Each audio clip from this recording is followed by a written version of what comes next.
and were that source of hope and life to us when no one got it. So we are grateful for all the women who have poured their life into our lives.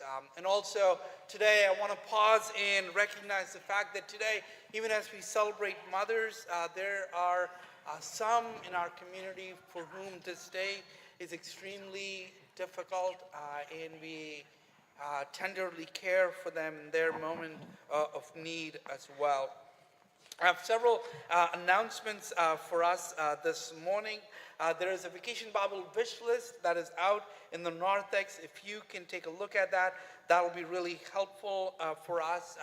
Mount Hope UMC is offering a senior high school scholarship, and if you are a senior, please fill that out, and you'll be and we're going to go through an application process, and those applications are available in the church office as well. And if you can't do any of that, we are asking for you to give us some blood, like for real. So we are doing a blood drive this week on May 13th. There's a QR code on the back of your bulletin. If you can just pull that up, you can sign up. And this is a really important thing that we can do.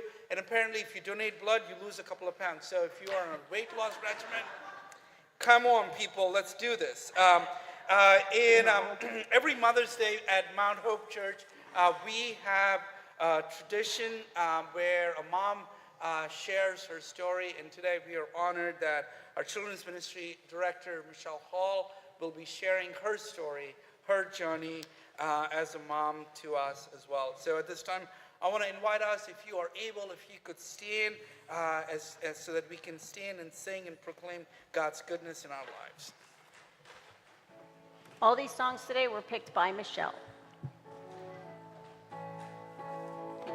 Letting go of every single dream, each laid down at your feet. Every moment of my wandering never changes what you see. I've tried to win this war, I confess. My hands are weary, I need your rest. Mighty warrior, king of the fight. No matter what I face, you're by my side. When you don't move the mountains, I'm needing you to move. When you don't part the waters, I wish I could walk through. When you don't give the answers as I cry out to you, I will trust, I will trust, I will trust in you.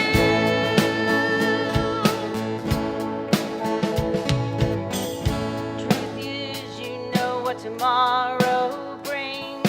There's not a day ahead you have not seen, no. So in all things, be my life, my breath. I want what you want, Lord, and nothing else.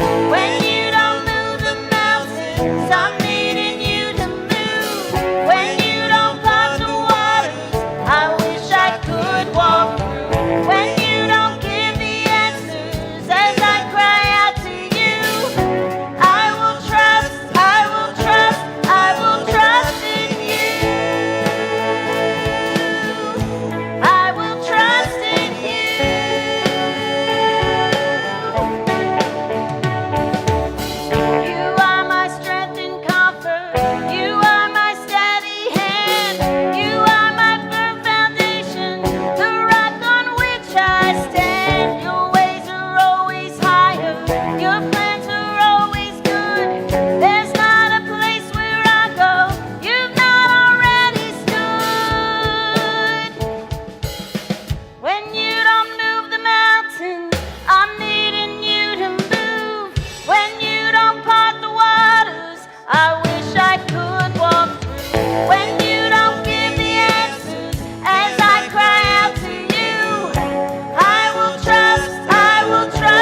Seems like all I could see was the struggle.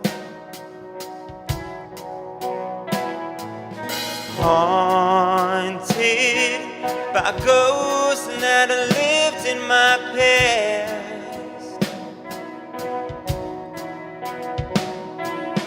Bound up in shackles of all my failures.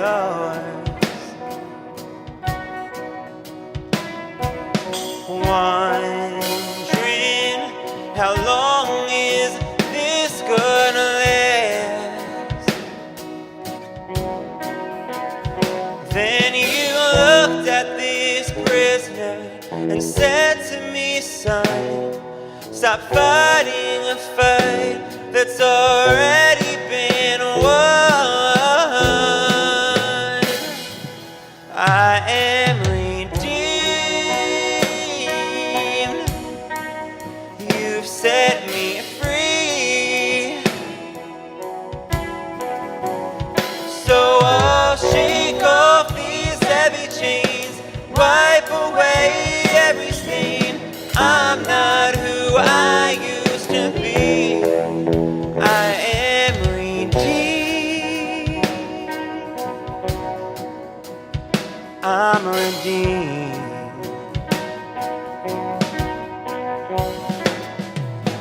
All my life I have been caught unworthy, named by the voice of my shame and regret. But when I hear you whisper, child, lift up your head, I remember, oh God, you're not done with me yet. I am redeemed. You've set me free. So I'll shake off these heavy chains and wipe away every stain. I'm not who I used to be, because I don't have to be the old man inside of me. His day is long dead and gone, because I've got a new name, a new life. I'm not the same. Hope that will carry me home. I am redeemed. You've set me free. So I'll shake off these heavy chains and wipe away every stain. I'm not who I used to be. I am redeemed. You've set me free. So I'll shake off these heavy chains. Wipe away every stain. Now I'm not who I used to be. Oh God, I'm not who I used to be. Jesus, I'm not who I used to be, 'cause I am redeemed. Thank God, redeemed.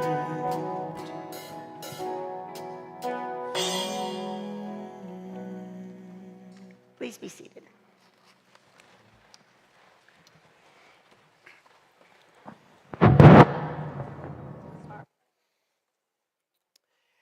The person who founded Mother's Day,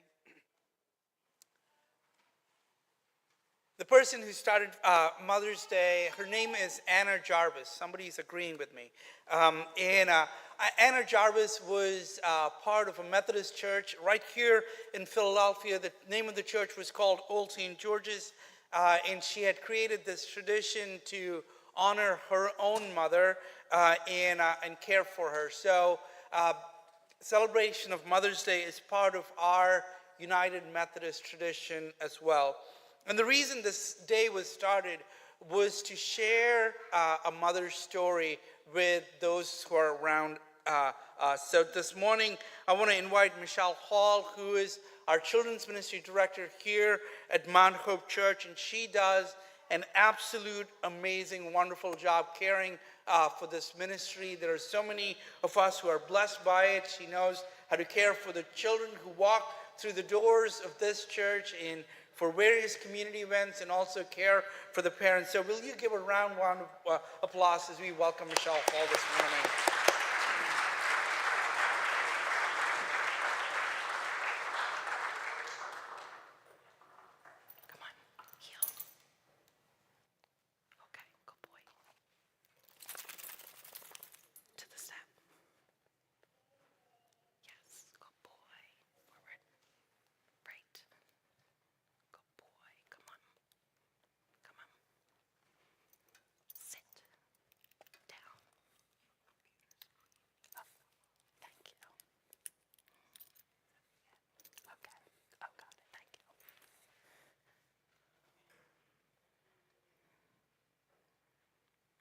Okay, good morning. Happy Mother's Day. Okay, my name is Michelle Hall, and I am a mom of 2 kids. I have Emma, who's 10, and Nathan, who's 6. God has laid it on my heart for quite some time now to share my story, so it is my prayer that this is his message shared through me this morning.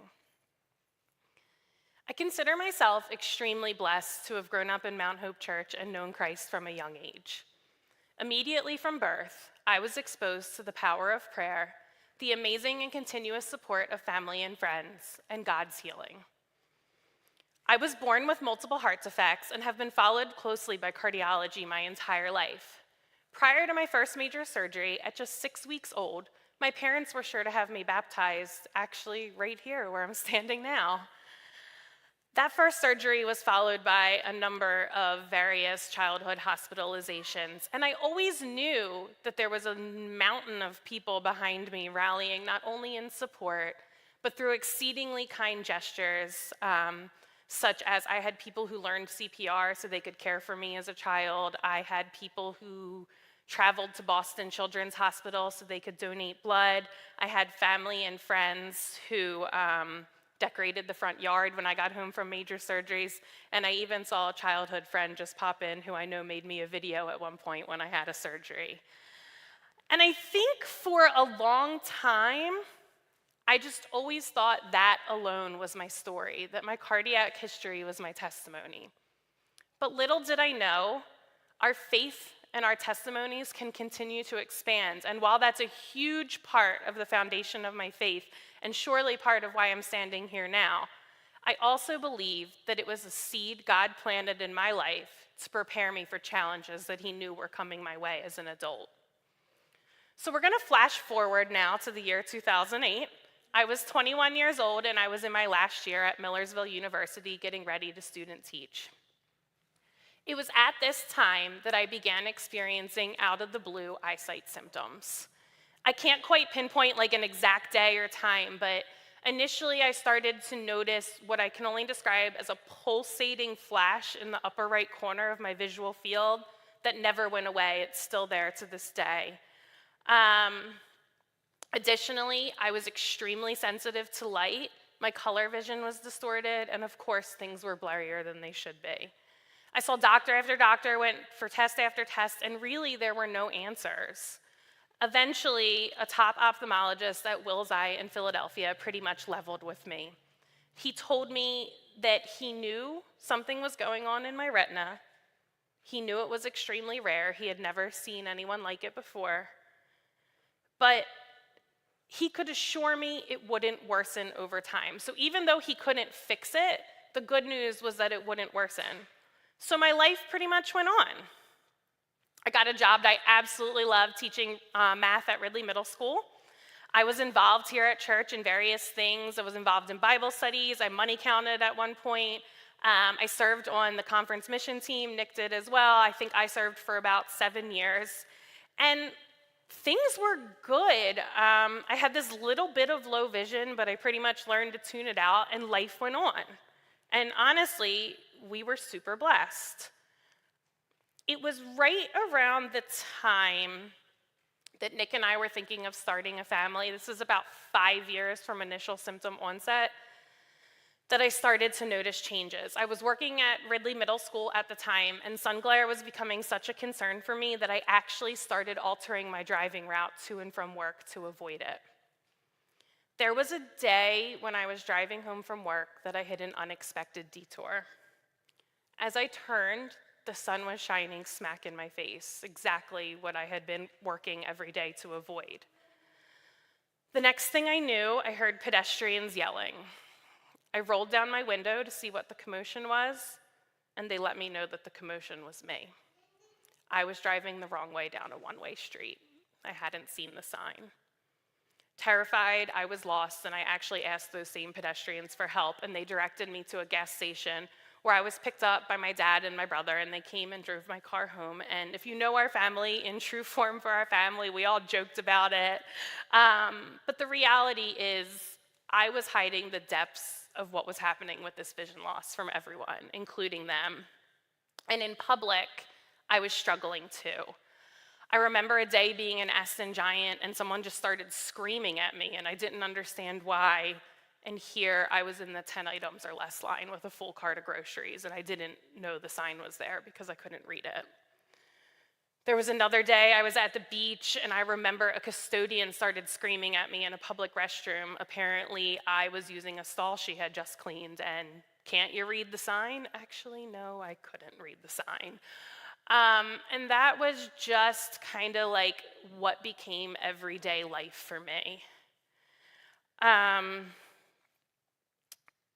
At this time, I never lost my faith completely, but I began becoming really frustrated with it. And I opened my Bible one night, intentionally seeking comfort, and I stumbled upon Philippians chapter 4, verse 6. Do not be anxious about anything. I'd love to say that I read this verse and I was like, oh yeah, God's got me. But instead, I was actually infuriated. I felt like I had opened my Bible seeking his comfort, which I knew he promised. I grew up in the church. I knew he promised that. But instead, I felt like he was giving me another problem. I felt like he was telling me it wasn't okay that I was anxious about what was going on. And I continued to be angry at him, and I continued to let God know it. All my life, I felt like I had strived to be a good Christian, strived to do the right things, and I did not understand why he was letting things get so difficult for me. Because I was so angry at God, I tried to take things into my own hands, and I tried to take control over the whole situation. I knew that the high school age group wasn't my strength, but I applied for a job teaching at Sun Valley solely because I thought the shorter commute made sense. When I was driving into the final round interview, it was a super bright day, and I drove so carefully, and I remember praying over how amazing the shorter commute would be. By this point, I was regularly wearing sunglasses to overcome glare, but as I walked into the building, into the interview, I figured it was unprofessional to wear the sunglasses in, so I took them off. Seconds later, I fell flat on my face onto concrete. My teaching portfolio spilled everywhere. Horns from Concord Road were honking, like they were literally making fun of me. I collected myself, and I realized I had fallen over a tree stump. That was the first of falls for me. I just hadn't seen it. Blood was dripping down my leg. I had black pants on like this, so fortunately I was able to cover it up, and I sat the whole interview with my legs crossed at just the right angle that the superintendent wouldn't see the blood, and somehow through it all, God's grace, I landed the job. I started that new job at Sun Valley, and other big life things were happening too. After extended testing, my cardiologist cleared me as healthy enough to pursue pregnancy. This was a major blessing and something we hadn't always known would be possible. And soon, we were pregnant with Emma. I imagine that's the picture.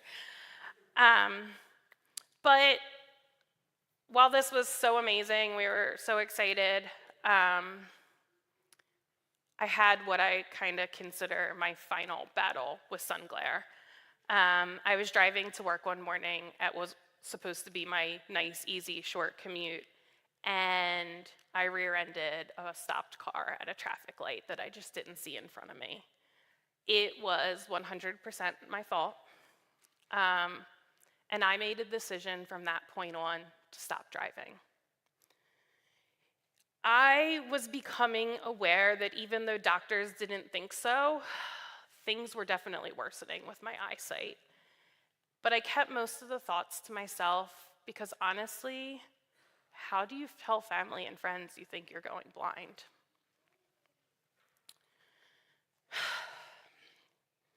Emma was born in 2014, and I was a mom.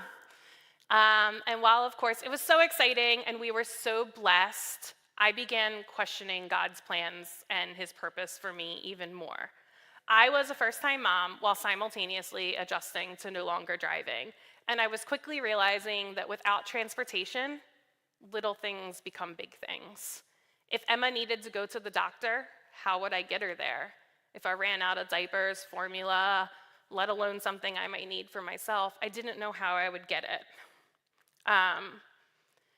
Additionally, being a mom presented new visually impaired challenges I wasn't prepared for. I remember going to give Emma a bath and realizing I couldn't see the water level height, so I carefully felt for how high the water was in the tub and then just carefully bathed her. I filled bottles by ear. I memorized her favorite books. I used diaper cream with every change because I wasn't sure if there was a rash. As all this was going on and I was constantly adapting, lingering in the back of my mind was this nagging question: was I going to go back to work after maternity leave? I truly felt that God had given me the gift of teaching, and I felt it couldn't be part of his plan for me to ignore that. But if I went back to work, it just felt like there were so many logistics that I couldn't figure out. I waited until the last day that I had to decide, and I cried as I checked the box on the letter to the district. No, I would not be returning. I covered up my grief by telling everyone that I was so blessed to be a stay-at-home mom, and really I was, and I knew that, but it doesn't mean it also didn't hurt. I continued to ask for prayer. I continued to pray and ask for clarity, for direction, for purpose. And I just felt like the more that I prayed and the longer it went on, where was God? He wasn't making this any better for me. Eventually, I went for newer and updated testing. I actually canceled the appointment twice because I didn't want to burden others with having to help me out so I could get to my appointment. But ultimately, my mom ended up taking off work to watch Emma, and my Uncle Joe, who was here at the earlier service, agreed to drive me into the city and take me for the testing. It was there that day that I heard confirmation for the first time that whatever was going on with my sight, it was progressing, and it was likely going to continue to worsen. I covered up my grief, I played it cool, but once I got home, I just tried to take control even more. I wanted to try every treatment, every test. I wanted to research everything. I figured surely I was smart enough, I don't know why I thought this, and I could research and figure it out, and I could diagnose myself, and I could find a cure, and everything would be fine.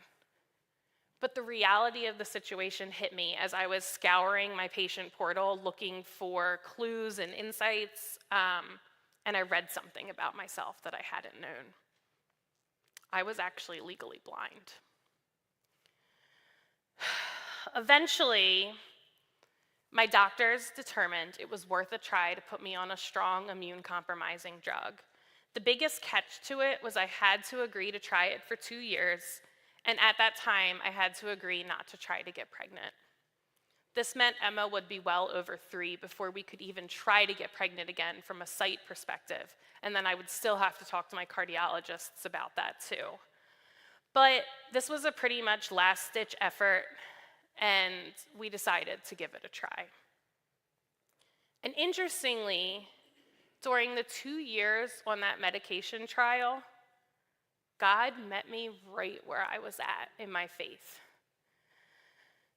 Every morning, we would start the morning with little toddler Emma coloring at the kitchen table, and one day, as she was doing that, I heard Mercy Me's song, Even If, for the first time. And when I heard that song, I sincerely felt like it was written for me. I know it wasn't, but I'm still convinced it was. The lyrics of that song completely summarized how I felt about my faith. And I remember I just fell to my knees because I knew that God was speaking to me through that song, and I knew he wanted me to listen to it. The key lyrics that really stuck out to me were, I know the sorrow, I know the hurt, would all go away if you just say the word. But even if you don't, my hope is you alone. And as I heard that song, I made it a daily routine. Every day, Nick didn't know, he left for work. I'd sit Emma at the table, and I would just listen to that song on repeat, and I would let it sink in. And gradually, and I want to emphasize that, it was not overnight. Gradually, as I continued to listen to that and to really hear the message that God was giving me, I began to relinquish control. I began to relinquish anger. I began to relinquish everything that I was struggling with regarding my sight loss. Excuse me, I lost my place for 1 second. So, as I was doing this and as I was realizing that I could put my trust in God alone and I wasn't doing it alone, I started to realize that my prayers were being answered in life-changing ways. I was a first-time mom dealing with all this. I was so tired. And I remember just praying for some energy. And even though I hadn't specifically let on to closest family members and friends just how difficult things had become, God made it clear to me that they knew. My parents and Nick's parents and sisters started taking care of Emma more frequently. They started running me for errands. They started making meals. And just like God had answered with family support through my cardiac needs, he showed me again how he was going to provide that support with my sight loss needs. I prayed for the need to get resources. I knew resources existed, but it's not like you wake up one day and someone tells you how to find them. God answered with the most amazing doctor who was actually right in Springfield. She is a low vision doctor, and she began working with me. And after an appointment, my parents gifted me a magnifier, and I started reading paper documents again. I distinctly remember one day, Emma colored a picture. I waited till nobody was around. I slid the picture under the magnifier, and I could actually see it. And I was just so excited. I, at this point, needed to really get out of the house some more. I had kind of isolated myself in, and I knew that Emma should go to preschool. I wanted her to go to preschool, but I didn't know how we were going to work out getting her there. God answered once again through my Uncle Randy. He started taking both Emma and I to and from preschool right here at Mount Hope each day. Not only would he do that, but he would take me out for breakfast. We would visit family members. I was getting out of the house again, and it was such a blessing to just feel like a person again. God answered prayers that I didn't even ask for or know I needed. Jen Vickers, she was here at the earlier service. She became my friend at just the right time. We were introduced to each other, and we were going to lead Vacation Bible School together. And I remember sitting and saying, I'm happy to do this, but I don't drive. I don't know how I'm getting to any of these things. And Jen, who I had just met, started picking not only me up, but she was willing to load little Emma and her car seat in her car too, and we even put Emma down for naps by the noise of the fans in the church kitchen. And that act of Christian love and friendship from someone who I had just met changed so much for me. Not only was I feeling fulfilled again, God was using me again. And I felt like, in hindsight now, I feel like he was planting another seed for the journey that he was preparing me to go on. So you see, God wasn't necessarily answering my prayers in the way that I had hoped and expected. I'm not standing up here cured by any means.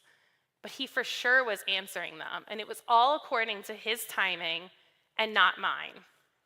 And by the time the 2 years on the trial had ended on those medications, my faith was so strong. It was so much stronger than I could even imagine or had ever felt in my life. And with that strengthened faith, I had comfort in knowing that Nick and I were going to go to both of my doctors to seek approval for a second pregnancy. First, we went to the ophthalmologist. We sat down with him, and though he didn't see signs that the medications fixed anything, he thought there was a possibility they were actually slowing the disease progression. This was a huge win. I'm still on that medication to this day. He gave us approval to move forward with a second pregnancy. That same afternoon, we went to my cardiologist. He had told me over the phone that there should be no issues, but he wanted to do his due diligence and bring me in for testing. I went in and had an echocardiogram done, and I'll never forget, the doctor walked in and he just said, "I'm sorry." He said, "Your heart is working way harder than I thought it was. I cannot give you approval for a pregnancy." He told me I needed a valve replacement. Nick and I walked out of that appointment speechless, which if you know Nick, that's nothing new. But for me, I was just processing. And really, though it hurt, yes, I was upset, it didn't bring me down as hard as you thought or you would think, because my faith was strong at this point. It really was. And I was now trusting God wholeheartedly with whatever timing, whatever plan he had planned for us. And a few weeks later, after being lifted in prayer here at Mount Hope one night by both Pastor Tom Hawk and the Kelly Girls Bible Studies, I went and had that valve replaced. And within a year, Nathan was born and our family was complete. So, sorry, I need a minute here. So, my journey into motherhood was challenging. It was unique. I definitely think it's a unique story. But looking back, I'm grateful for it. All of those things, the good and the bad, they brought me to this stronger faith that allowed me to live my life in a completely different way. And from the time that I started hearing that song all the way through, I genuinely found peace and was trusting God wholeheartedly with whatever he had planned. Speaking of peace, remember that Bible verse that I was so mad at God about? Here's the rest of the verse had I continued reading that night. Philippians chapter 4, verses 6 and 7 this time. "Do not be anxious about anything, but in every situation, by prayer and petition, with thanksgiving, make your requests known to God. And the peace of God, which surpasses all understanding, will guard your hearts and minds in Christ Jesus." Peace that surpasses all understanding. That's the part of the verse I had missed. And now I can honestly say it took over a decade into my sight loss journey. I've found that unexplainable peace. And it's an amazing gift. Christ's peace gives me clarity, calmness, grace, trust. It's given me compassion and empathy. And my personal favorite, it's given me a very unique sense of humor. Christ's peace lets me laugh at myself when I do so many things. In particular, I laugh at myself because, yes, I have poured lemonade into my kids' cereal bowls. Yes, I have gone to department stores and politely said hello to mannequins on more than one occasion. Yes, there are things that happen, but I now have peace and humor in all of it. Sometimes I wear 2 different shoes. Sometimes I mix my kids' underwear up in the laundry bins. One time I fell in the pool on our family vacation. And sometimes in my home, I yell someone's name and they just start laughing because they're literally sitting in the room right next to me. I feel Christ's peace in all of that. I feel Christ's peace in the kindness of family, friends, and even strangers that he places along my path. My kids, they never hesitate to help me out. They'll warn me of steps and curbs. They'll walk me around poles. Emma gets really good at guiding me if there's shopping involved, and Nathan gets really good at guiding me if there's a sports field or a snack bar involved. And my family and friends, a lot of you who I know are here today, the amount of transportation, rides, support, it's unfathomable. And I think for some people it just feels like something small, but to me it is amazing how I get wherever I need to go all the time. There's hardly ever a time where I can't figure out who's taking me somewhere. God's got it figured out. I just have to trust it. My mom, she even eventually retired and became my main source of transportation. We called her the Grammy taxi when she took the kids to school. I feel Christ's peace as I continue to relearn how to do so many things in new ways. My personal favorite was the day I figured out how to use what we call tactile bump dots in the visually impaired world, and my assistive technology to read a book to Nathan's class. I was the guest reader. I feel Christ's peace as my kids' sporting events. I'm not gonna lie, I once grieved hard the loss of not being able to physically see them play. But it never fails that somebody sits next to me and begins commentating when they do something exciting in a game. I'm right there experiencing it with them. It's just different than how everybody else is experiencing it. And I've felt Christ's peace walk with me on so many new adventures in this journey. He's walked beside me each step of the way. I learned orientation and mobility training, which is essentially the tools you need to use a white cane. I learned so many assistive technology resources. I learned the basics of Braille. Sorry, I knew that would happen at some point. I learned to cross intersections by ear. And ultimately, I left my family for 2 weeks to attend guide dog school and learn to relinquish control to him and let him show me some things, which has made things so much easier. Christ's peace provides. It heals, it redeems, it works all things together for good. And with his peace has come the biggest moment of trust in him for me thus far. Trusting him when I could not shake the persistent calling I felt to pursue the children's ministry position here at Mount Hope. When Pastor Johnson first asked if I could potentially be able to assist in this role, I actually said no. Who says no to a pastor?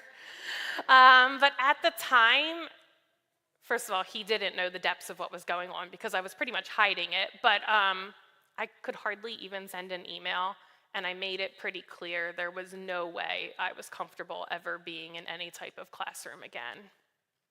But God had other plans, and he was relentless in his pursuit.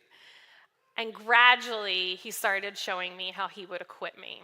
Coincidentally, at the same time frame that Pastor had asked, my low vision doctor and my assistive tech teacher sat me down, and they wanted me to imagine what my life would be like if I regained all the skills necessary to re-enter the workforce. And they challenged me to find a job opening, write a resume, and apply. When I tell you, if that wasn't a message from God, I don't know what is. I knew he was speaking to me that I needed to put in for that role. And like I said, he was relentless, and I eventually found myself in the role. Power helps us be bold. Trusting God. Physician, you can be bold. Power helps us. So, children's ministry was never part of my plan. But God knew all along that it was part of his, and he took every broken piece of this journey and fit it together to bring me to this role that just so happened to be open when I just so happened was encouraged to look. And now I'm back to teaching in a classroom again. Just this time, it's a Sunday school classroom. And I'm back to working with the age group I'm most comfortable with. Sorry. Just now it's not in a school, it's in our church. His timing is always perfect, and his peace has brought me clarity that right now, he's got me exactly where he wants me to be. And he showed me that our trials and tribulations, they can actually turn out to be our greatest blessings, even when we don't feel that in the moment. Doctors still don't know if my sight loss will ever fully stabilize, if I'll experience some dramatic shift at some point, or if it will just gradually decline to total darkness. But God knows, and I find peace in that too. I believe in Jesus Christ because there's absolutely no other explanation for the peace that I now have over this entire journey. It wasn't that long ago that I was a first-time mom, adjusting to not having a driver's license, adjusting to sight loss, giving up my career. And now, I'm a whole different person because of his promised peace. He never promised us that things would be easy, and he never promised us that things would go according to our plan. But he has promised us that he'll never leave us or forsake us. He's our comforter, he's our refuge, he's our strength. He's planning to give us hope. He's planning to give us a future. In Romans 8:28, the Apostle Paul tells us, all things work together for the good, for those who love the Lord and are called according to his purpose. We are all called according to his purpose, and he's working all things behind the scenes in all of our lives to get us there. He took my greatest challenge, my biggest source of pain, and he wove all of that together for his good. If he can do that for me, I can only imagine what plans he's got unfolding in each one of our lives. Sorry, lost my place again. None of us can physically see the path he's laid out for us, not me nor you. But we can all choose to take a leap of faith and seek it. I'm blessed to have Christ's peace washing over me each day. And I know he's got the same blessings planned for each one of you. Happy Mother's Day.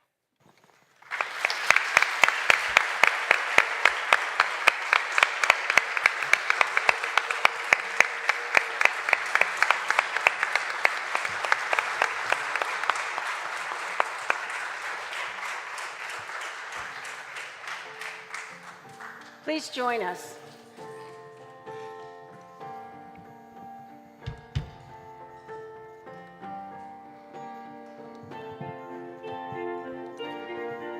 They say sometimes you win some, sometimes you lose some. And right now I'm losing bad.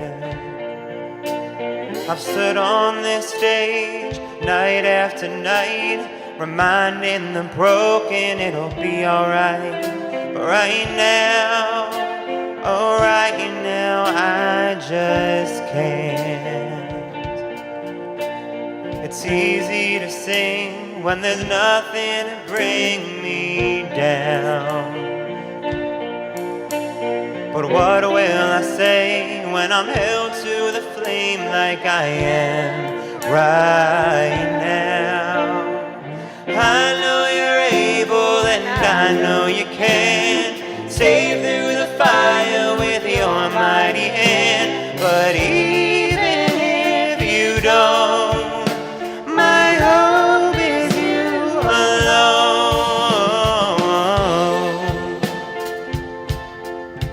They say it only takes a little faith to move a mountain.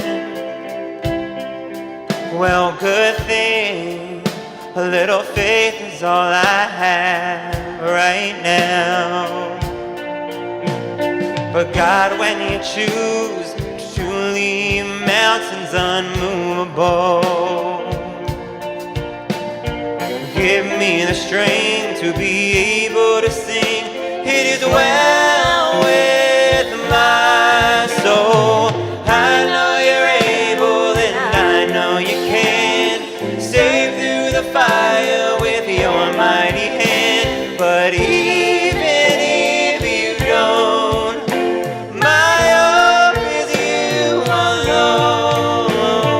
I know the sorrow and I know the hurt would all go away if you just say the word.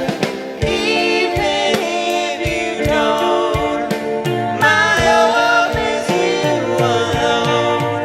You've been faithful, you've been good all my days.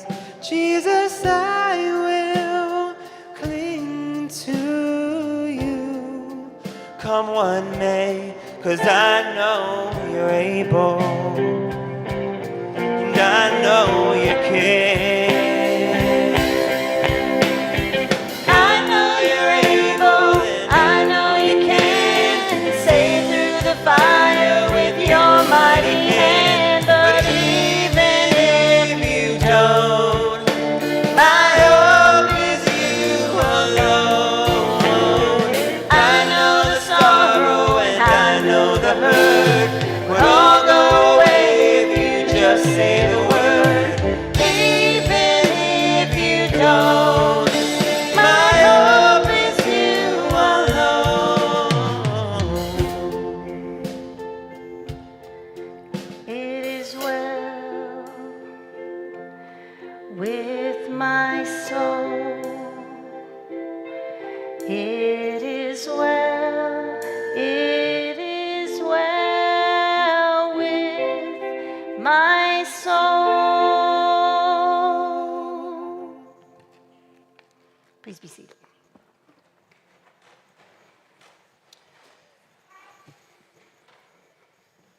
Friends, at this time I want to invite us to worship our God with our tithes and our offerings. We give to God as a token of our gratitude for all that Christ has done for us. Let us worship our God.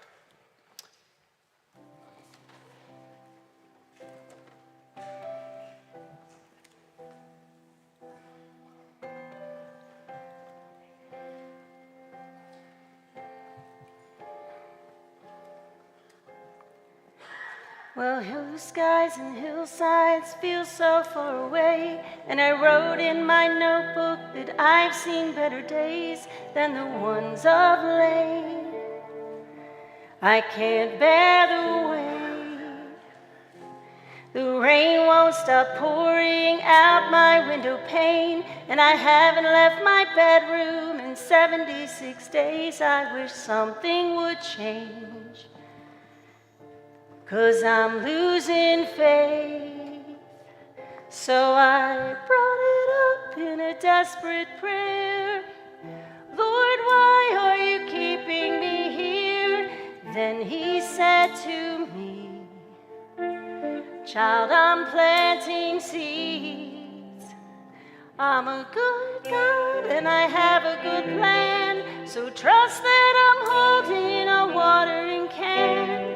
Then someday you'll see the flowers grow in the valley.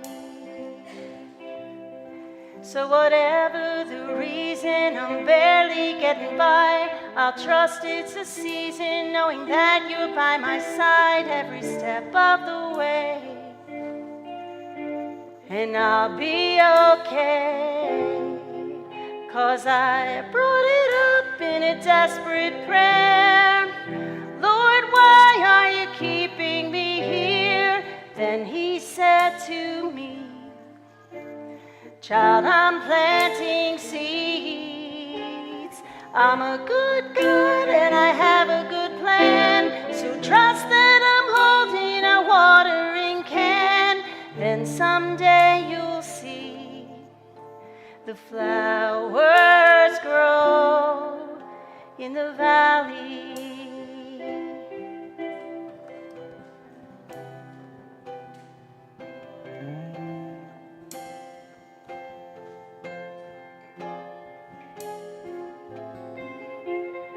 I'm on the mountain and looking down below, I see a valley of flowers that needed time to grow. And I'll thank you for the rain, the hurt and days of pain. And I'll bring it up in a grateful prayer. Thank you, Jesus, for keeping me there. You know just what I need. And you planted seeds, 'cause you're a good God with a real good plan. And you hold my world in a watering can, so I can have peace. The flowers grow in the valley.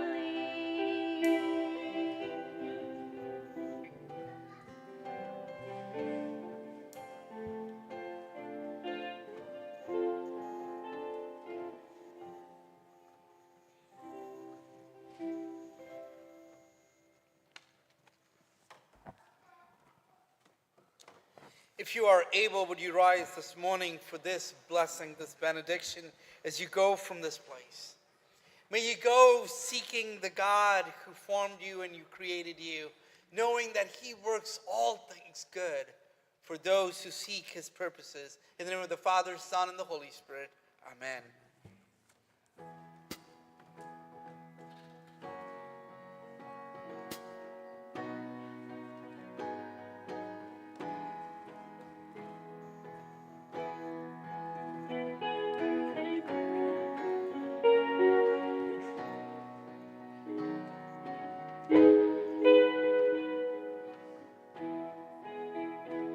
Where there's torn up pages in this book, words that tell me I'm no good, chapters that define me for so long.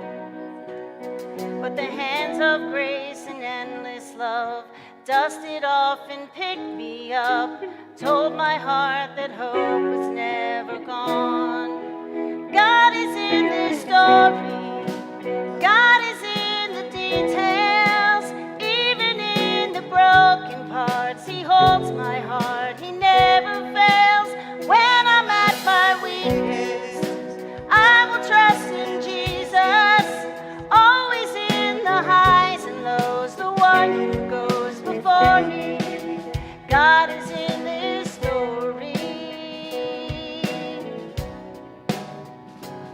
And so if the storm you're walking through feels like it's too much and you wonder if he even cares at all, well, hold on tight to what you know. He promised he won't let you go. Your song of healing's written in his scars. God is in this story, God is in the details, even in the broken parts. He holds my heart, he never fails.